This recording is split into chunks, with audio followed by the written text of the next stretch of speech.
Five things that you can do to raise your vibe. Number one, take some time out away from your phone, from the television, and from the media. Constant incoming signals creating brain chatter. Yeah, we all know what that's like. Long after you've jumped off social media or the news channel, those things still resonate within your field. So taking even an hour out of your day where you decide not to look at the phone can be an effective way to raise your vibe. Set a timer on your phone for 60 minutes. And of course, put your phone down, face down as best, and don't touch it until the timer goes off. You know, don't read a book, don't go to sleep. Just spend 60 minutes doing what? Well, number two. Number two is closely linked. Take some time out to not be any of your identities. And by identities, I mean, father, mother, husband, wife, partner, brother, sister, employee, business owner, you know, the roles that you play in your life. There is one role, though, that we often overlook. It's an identity that we overlook in our life. And that identity is the role of being you. What is it that loving you does for you? You're busy serving other people, being all those things, father, mother, husband, wife, partner, etc. What about you? What do you do for you? Do you take a walk? Do you have a hobby? Do you exercise? Maybe play some music? And I mean an instrument, not the phone. Seriously, between point one, the media, and point two, all the different identities that you have in your life, when do you actually take time just for you? And starting with 60 minutes with a phone timer, it's not a bad place to start. Okay, point three, quiet the mind. This is an alternative while you're having a 60-minute break from the phone.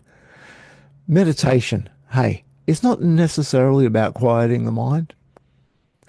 When we mention the M word, sometimes people go running for the hills. But look, meditation can be about channeling, can be about receiving information. It can be about looking deeply into your own processes and deciding what's there under the hood.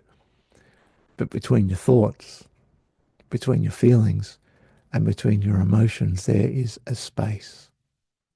And that space, that spaciousness, is where you connect to your higher self. If right now you just pause a moment and take one conscious breath, breathe down into your tummy, pause, and breathe out. Just one conscious breath. If you did that with me, you'd probably notice that while you were doing that, you weren't thinking about anything else. And if you link one conscious breath to two conscious breaths, and then to three, four, or five, you are resetting your nervous system and you're connecting to your energetic body, to your spirit. So see how many conscious breaths you can take without your thoughts recurring, whether it's one, two, three, four, five, or more. That's the best meditation that you can do right now. Okay. I don't know if you can hear that in the background, but I've got a fire engine going fast. Number four, detach from the things in your life that are upsetting you.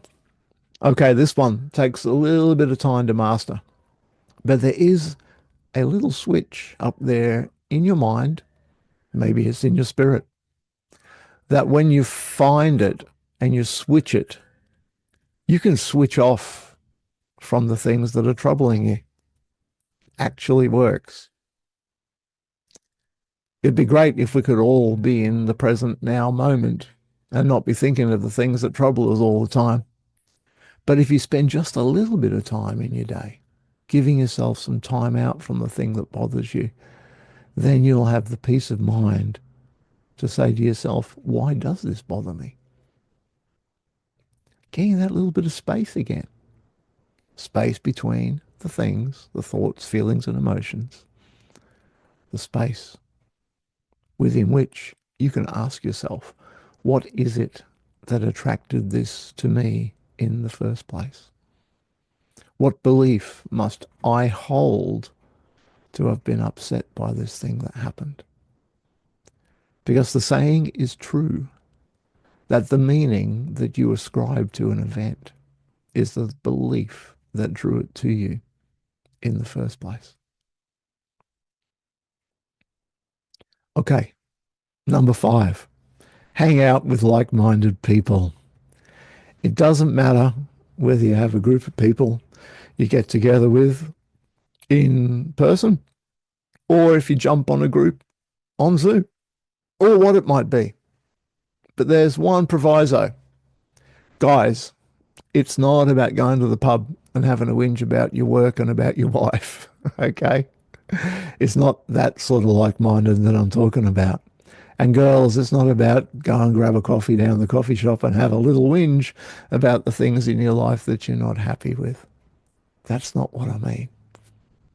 What I mean is to connect with like-minded people who also want to clear their minds from the things on a day-to-day basis that take away your peace, that take away your happiness, and cascade into this human condition that is so prevalent on our planet. These 5 things, I'm going to explore these 5 things in a one-day retreat out at Kupidaban, near Samford, west of Brisbane. We're going to run through these 5 ways to raise your vibe, to find inner peace. We're going to do it through a sound bath with gongs and singing bowls. We're going to have a little bit of ceremony. We're going to sit in circle. We're going to practice some of these techniques, all within a beautiful natural setting amongst the trees. And when you sit amongst the trees and you listen to that sound of the breeze blowing the leaves of the trees, and you hear that sound, you'll hear the echoes of the earth. You'll hear nature's whisper, and you'll find peace. So if you'd like to dig a little deeper in these 5 ways to raise your vibe, consider to join me on the 15th of March out there in the bush.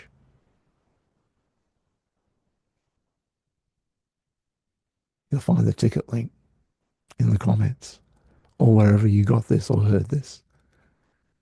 Have a great day. Lots of love. Oh.